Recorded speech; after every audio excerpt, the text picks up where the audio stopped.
요한복음 12장 12절에서 15절까지 말씀 읽겠습니다. 12절에서 15절 시작. 그 이튿날에는 명절에 온 큰 무리가 예수께서 예루살렘으로 오신다는 것을 듣고 종려나무 가지를 가지고 맞으러 나가 외치되 호산나 찬송하리로다. 주의 이름으로 오시느니 곧 이스라엘의 왕이시여 하더라. 한 어린 나귀를 보고 타시니 기록된 바 시온 딸아 두려워하지 말라. 보라 너의 왕이 나귀 새끼를 타고 오신다 함과 같더라. 아멘. 오늘은 마침내 우리를 구원하실 하나님이라는 제목으로 하나님의 말씀 나누려고 합니다. 우리 한번 따라해 볼까요? 마침내 우리를 구원하실 하나님.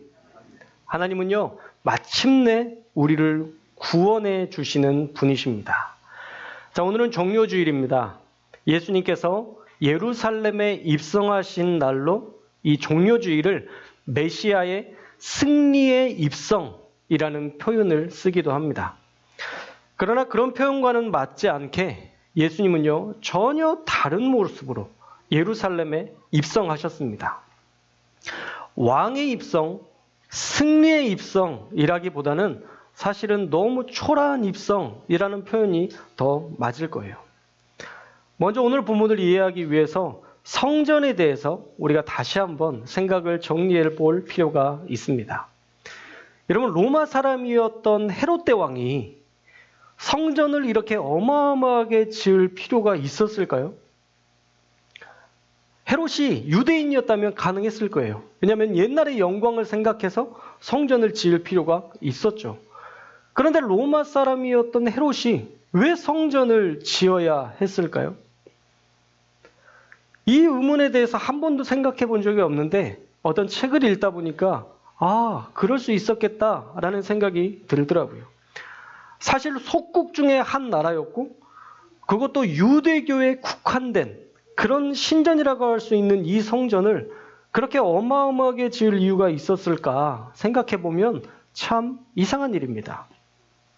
그런데 이방 사람이었던 로마 사람 헤롯이 성전을 만든 이유가 돈 때문이었다고 하면 이해가 되시죠? 그렇죠? 이방인이었는데 굳이 성전을 지어야 될 이유가 있었다면 돈 때문이었다는 거예요. 돈이 되겠다 생각을 한 거죠. 이 예루살렘은 변변한 수입을 얻을 만한 게 없었어요. 그런데 만약 성전을 지으면 꽤 수입이 괜찮을 것을 확신하고 헤롯 성전을 짓기 시작했습니다. 전 세계에 퍼진 유대인들이 이 성전을 짓는다고 할 때 많은 후원금을 내겠죠? 돈이 돼요. 그리고 성전세만 내도 수입이 괜찮을 것입니다. 그뿐만 아니라 매일 드려야 할 제사를 위해 써야 될 그런 가축을 팔아도 수입은 괜찮을 거라 생각했습니다. 더더욱이 만약 절기마다 온 세계에서 사람들이 모여서 예배를 드리기 시작한다면 정말 큰 돈벌이가 될 것을 알고 성전을 지었던 것입니다. 그래서 헤롯은요, 웅장하게 헤롯 성전을 확장 공사를 하기 시작했어요. 그리고 그 예상대로 정확히 맞아 떨어졌습니다. 성전에 들어오는 세금이 꽤 쏠쏠했고 성전을 유지하기 위해 벌어들인 수익이 꽤 괜찮았습니다. 그러나 어느 곳에나 동전의 양면성은 있듯이 성전 주변도요, 그렇게 아름다운 공간만은 아니었습니다. 성전을 중심으로 이 서쪽 지역은 고지대, 높은 지대여서 고위 관료들과 귀족층이 살았는데 먹고 살만한 사람들이 살았던 곳이라 아주 풍요로운 공간이 성전의 동쪽 편이었습니다. 그래서 그곳에는 물도 풍부했고요. 상권도 잘 발달되어서 살기에 아주 좋은 곳이었습니다. 그리고 서쪽 한켠에 헤롯도 자리를 잡고 헤롯 궁전을 지어서 호화롭게 살았습니다. 그러나 성전의 동쪽 지역은요, 저지대로 물이 자주 범람했고 물 문제와 빈곤의 문제가 심각했고 사실은 이곳은 죽은 동물들의 시체들과 또 가난한 자들의 시체가 매일 버려지는 곳이기도 했습니다. 우리가 한 번쯤 들어봤던 흰놈 골짜기가 이 빈민들의 시체와 오물, 구역질 나는 쓰레기가 함께 엉켜있던 곳이었어요. 자, 먼저 성전은 이런 이중적인 삶의 배경이 있음을 알고 우리가 말씀을 시작하려고 합니다. 예수님은요, 그런 성전의 배경 가운데 입성하셨던 거예요. 자, 오늘 본문에 보면 12절에 명절에 온 큰 무리들이 예수께서 예루살렘으로 오신다는 소식을 듣고서 종려나무 가지를 가지고 몰려옵니다. 이 일은요, 헤롯이 시킨 일도 아니었고 대제사장 가야바가 시킨 일도 아니었습니다. 아무도 그렇게 하라고 말하지 않았지만 그들은 자발적으로 예수님이 오신다는 소식에 종려나무 가지를 모아서는 다들 기다리고 있었어요. 우리 13절 말씀을 함께 읽겠습니다. 13절 말씀 시작.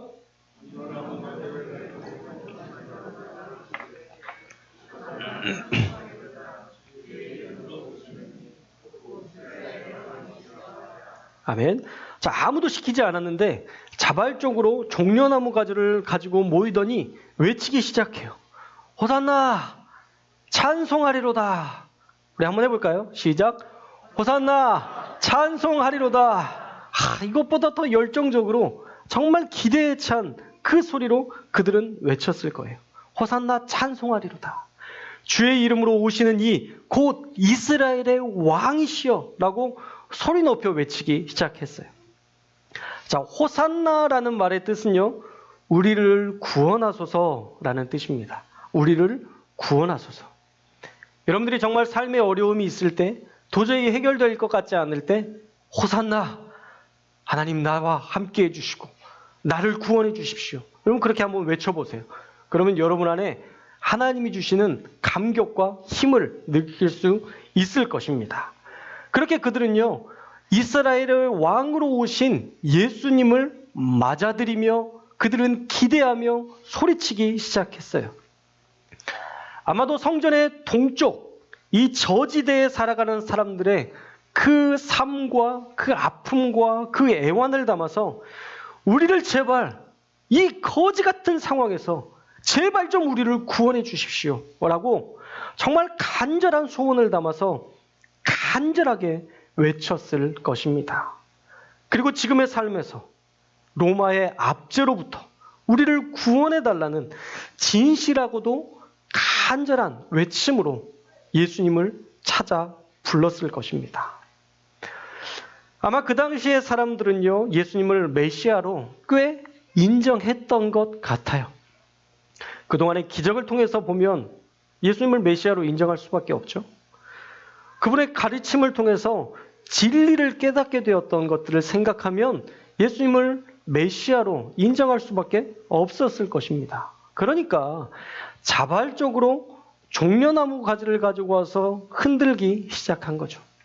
이제 우리를 다스릴 왕으로 우리 가운데 행차해 주시기를 간절히 바라며 그 염원을 담아 흔들었습니다. 종려나무는요, 이스라엘의 통치를 상징합니다. 그러니까 예수님께서 우리를 통치해달라는 의미로 종려나무 가지를 가지고 흔들었던 거예요. 이제 우리를 다스릴 왕으로 행차하시기를 바라며 그 염원을 담아 흔들었던 것입니다. 이제 예수님께서 이 가난에서 우리를 벗어나게 하시고 악한 자들의 통치에서 벗어나게 하실 것이라는 그런 기대감으로, 로마의 압제로부터 독립시켜 줄 것이라는 기대감으로 그들은 종려나무 가지를 가져와 예수님이 오시는 길에서 메시아를 환영했던 것입니다. 그런데 예수님은 그 화려한 왕의 대관식에 어울리지 않는 아주 초라한 나귀를 타고 입성하십니다. 14절 말씀을 읽어볼까요? 14절 말씀 시작. 아멘. 자, 이 모습이 왕의 대관식과 어울리나요? 백마나 흑마나 적토마 같은 정말 위험 있고 힘 있는 누가 봐도 왕 같은 그런 모습으로 입성하셔야 될 텐데 그렇지 않으셨다는 거죠. 대통령 취임식 때도 화려한 방탄차에 경호원들의 보호와 수만 명의 인파와 취재진으로 화려하게 등극하는데 예수님의 대관식은 지금 너무 초라하고 볼품 없었다라는 것이죠. 그리고 그 나귀도 예수님의 것이 아니라 빌려온 겁니다. 제자들에게 어느 곳에 가면 어린 나귀가 있을 텐데 그 나귀를 끌고 오너라. 만약 주인이 왜 이러시오? 라고 물으면 주께서 쓰시겠다 말하여라. 그렇게 일러주셔서 제자들이 그 어린 나귀를 가져오게 되었죠. 자, 그러면 그 나귀는 예수님께서 예루살렘 입성하신 후에 어떻게 했을까요? 저는 분명히 돌려주었을 거라 생각합니다. 가난한 사람에게 빌려온 귀한 나귀를 예수님과 제자들이 그냥 가져갔을 리 없습니다. 분명히 다시 돌려주었을 겁니다. 예수님은요, 그 나귀 하나 사실 돈이 없는 지극히 작은 모습으로 예루살렘에 입성하셨다는 거예요. 그리고 예수님은 그 어린 나귀를 타고 입성하셨죠. 아무 보잘것없는 어린 나귀. 사람을 태워본 적도 없는 경험 없는 나귀를 타고 예수님은 예루살렘에 입성하셨습니다. 그러나 이것은 예견된 왕외의 귀환에 대한 모습이었습니다. 스가랴 9장 9절 말씀을 그대로 이루신 것이죠. 예수님은 왕이 나귀를 타고 오신다는 그 말씀 그대로 오신 거예요. 요한복음 12장 15절 우리 그 말씀 한번 읽어볼까요? 12장 15절 말씀 시작.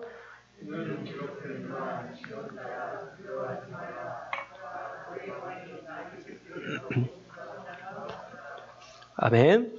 예수님은 구약에 예언된 말씀 그대로 나귀 새끼를 타고 입성하셨습니다. 그런데 사실 우리가 기대하는 메시아의 모습은 아니죠. 아마 그 당시의 사람들의 기대와도 많이 달랐을 것입니다. 첫째, 왕이라면 좀 더 화려하게 등장해야 되지 않나? 둘째, 더 많은 무장된 군사로 그 위엄을 드러내야 하지 않나? 셋째, 과연 로마를 이길 힘이 있으실까? 이런 의구심을 갖게 됩니다. 성전 동쪽에 사는 사람들로만 생각해 볼까요? 동쪽 저지대에 사는 이 초라한 삶을 이제 해방시켜줄 메시아를 그들은 기대했을 것입니다. 서쪽 고지대에 사는 귀족들을 몰아내고 모두가 잘 먹고 모두가 잘 사는 그런 나라를 기대했을 것입니다. 그러나 예수님께서 입성하셨어도 그런 일은 일어나지 않았습니다. 수많은 그들을 따르는 전사들을 모집하여 더 이상 로마가 예루살렘을 압제하지 않는 그런 평화를 기대했지만 그런 일도 일어나지 않았습니다. 예수님은 여기저기서 모여든 갈릴리 사람들, 초라한 어부와 순박한 시골 사람들로 모인 12제자들과 함께 예루살렘에 초라하게 입성했습니다. 아니, 그것도 가룟 유다를 제외하면 11명의 사람과 입성했습니다. 셋째 물음, 로마를 이길 힘이 있는가? 겨우 시골 출신 11명으로 어떻게 로마를 이깁니까? 그들의 기대감이 헛된 일이라는 것은 안 봐도 뻔한 일이었습니다. 그러니 이스라엘 백성들은 아무런 영향력 없는 메시아를 더 이상 기대하지 않았고 포기해 버린 것입니다. 내 삶을 변화시켜주지 못할 메시아를 더 이상은 메시아로 인정하지 않았던 것이죠. 그러나 우리가 아는 것처럼 예수님은 결국 우리의 구원자가 되어 주셨습니다. 우리의 인생을 비극에서 희극으로 바꾸어 주셨습니다. 동쪽 저지대의 삶, 비참하고 초라한 인생에게도 예수님은 손 내밀어 주셔서 그들을 받아주시고 안아주시며 그들의 초라한 인생을 변화시켜 주실 진정한 메시아로 그들의 왕이 되어 주셨습니다. 그런데 문제는 우리의 편협한 시각이 문제였던 것이죠. 내 가난의 문제, 내 가족의 문제, 내 현실의 문제를 해결해 주지 않으면 예수님을 더 이상 나의 구원자로 인정하지 않는 우리의 편협한 시각, 그 시각이 우리의 신앙을 가로막는 가장 큰 장애물이 되었던 것입니다.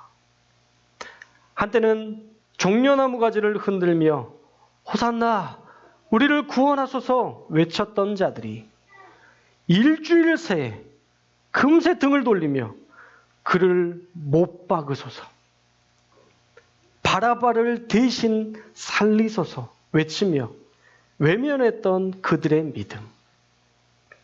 겨우 일주일 새에 어떻게 그렇게까지 마음이 변할 수 있을까 생각해 보면 그들의 만족을 충족시켜주지 못했기 때문이라는 생각이 듭니다.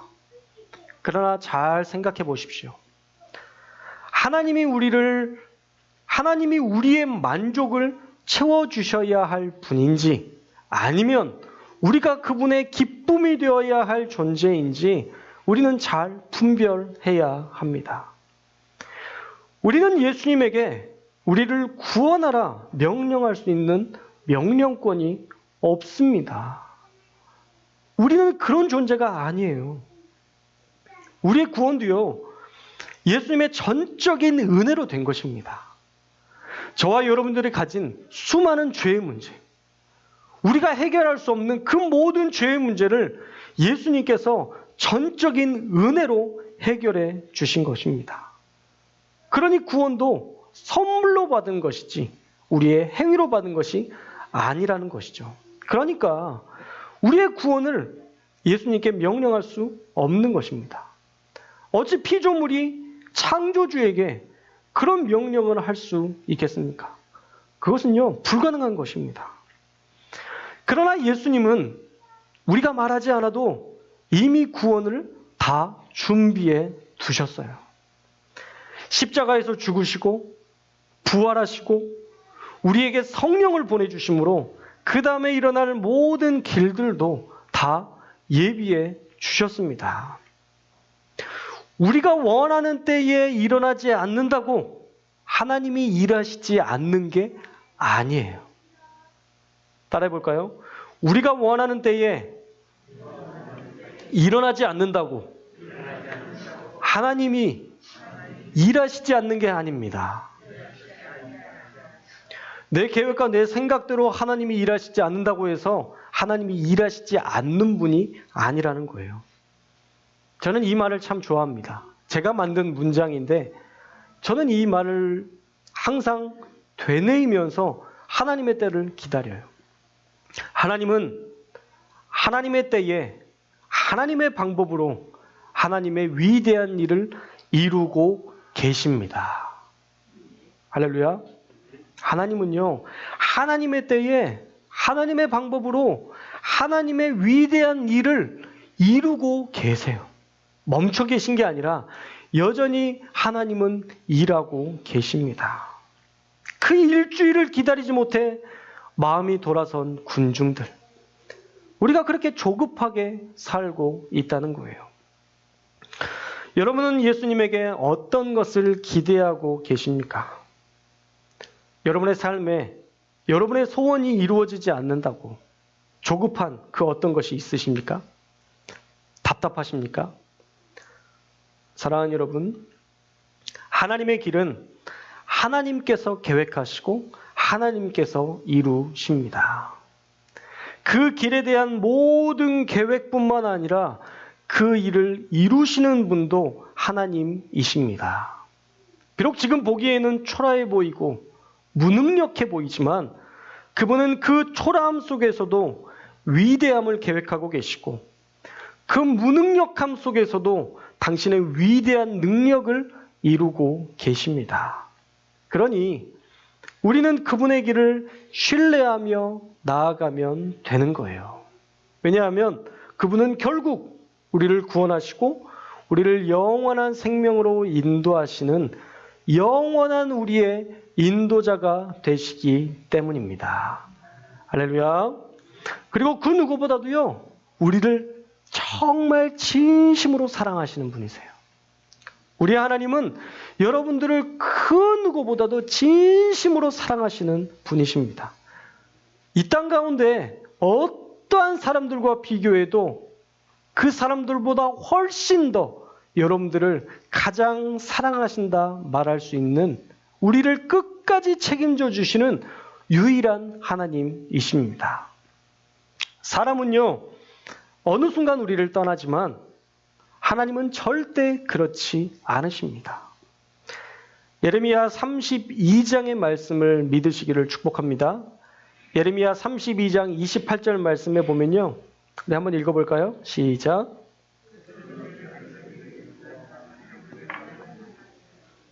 아멘. 이렇게 감격 없이 읽으시면 안 돼요. 이건 얼마나 큰 의미가 있는지 몰라요. 그들은 내 백성이 되겠고 나는 그들의 하나님이 될 것이다. 이건 엄청난 선포입니다. 우리와 하나님 사이가 보통 사이가 아니라는 거예요. 따라해 볼까요? 보통 사이가 아니다. 한번 흔들어줘야 돼요. 보통 사이가 아니다. 우리가 하나님과 우리 사이가요, 보통 사이가 아니라니까요. 나는 하나님의 소유고 하나님은 나의 하나님이 되어주신다는 완전한 약속이에요. 그러니까 그분을 믿고 신뢰하면 하나님은 영원토록 여러분의 하나님이 되어주신다. 이 엄청난 약속이 이 안에 담겨 있는 것입니다. 그뿐만 아니라 39절 말씀에 보면요. 내가 그들에게 한 마음과 한 길을 주어 자기들과 자기 후손의 복을 위하여 항상 나를 경외하게 하고 라고 말씀합니다. 한 마음과 한 길, 그들이 갈 수 있는 그 길을 보여주셔서 복을 주시고 자녀들에게도 복을 주시기 위해 우리가 항상 하나님을 경외하게 만드신대요. 하나님을 경외하면 항상 복을 받는구나 생각하실 수 있겠죠? 신앙은요, 자라가는 과정이 있는 거예요. 무조건 좋은 일만 있어야 하나님이 계신다? 무조건 좋은 일만 있어야 하나님이 살아계신다? 아니에요. 어떻게 우리의 인생이 좋은 일만 있어요?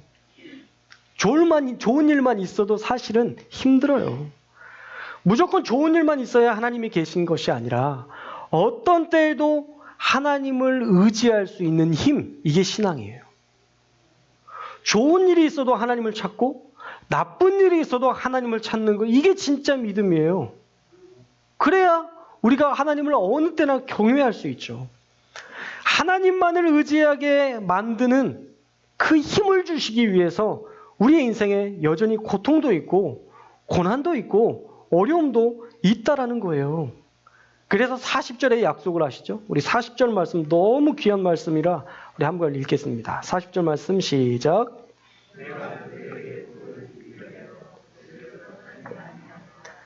영원한 언약을 그들에게 세우고 나를 경외함을 그들의 마음에 두어 나를 떠나지 않게 하고. 아멘. 자, 하나님은요 지금 두 가지 약속을 하십니다. 첫째는 떠나지 않겠다는 거예요. 하나님께서 내가 너를 떠나지 않겠다 약속하십니다. 하나님은 절대 우리를 떠나지 않고 함께 하시겠노라고 약속하십니다. 둘째는요, 하나님을 경외하게 하여 그들이 떠나지 않게 하겠다는 거예요. 할렐루야. 하나님은 늘 함께 하시는데 그들이 떠나버리면 안 되죠. 그 백성들이 떠나버리면 안 되잖아요. 그러니까 고통과 고난을 통해서 하나님을 진짜 경외하게 해서 하나님을 절대 떠나지 않게 하게 했다는 하나님의 약속인 것입니다. 할렐루야. 과거에 신앙생활을 하셨던 그런 분들을 보면 어떤 분의 신앙을 보면 참 귀해요. 항상 하나님을 신뢰해요. 항상 하나님을 의지해요. 그래서 제가 한번 물어봤어요. 장로님은 어떻게 그렇게 항상 하나님에 대해서 좋은 마음으로, 그렇게 귀한 마음으로 그렇게 하나님을 신뢰하세요? 그랬더니 자기가 어렸을 적에 죽을 뻔한 경험이 있었대요. 정말 죽을 수도 있었던 그런 경험이 있었는데 그때 하나님이 자기를 고쳐주셨다는 게 너무 분명하대요. 그러니까 하나님에 대한 신뢰가 그때 그 죽을 뻔했을 때 그 고비를 넘기면서 하나님을 신뢰했던 그 믿음이 평생토록 지속된 것이죠. 그래서 하나님을 떠날 이유가 없다는 거예요. 고통과 고난, 이 과정을 통해서 우리의 믿음은 더 견고해지고요. 좋을 때도 하나님은 나의 하나님이시고 어려움이 있어도 하나님은 나의 하나님이시라는 고백을 통해서 우리가 하나님을 떠나지 않게 만들어 주시는 것입니다. 하나님의 약속이었잖아요. 나는 너희의 하나님이 되고 너희는 나의 백성이 될 것이다. 이 백성된 이 약속을 이루게 하시기 위해서 하나님은 그들을 떠나지 않으시고 그들도 하나님을 떠나지 않도록 그 모든 것들을 예비하셨다라는 것입니다. 그렇게 하나님이 함께 하시고 그들도 하나님을 떠나지 않으면 41절 말씀, 이것이 여러분 각자에게 주시는 하나님의 약속인 줄 믿습니다. 우리 함께 읽겠습니다. 시작.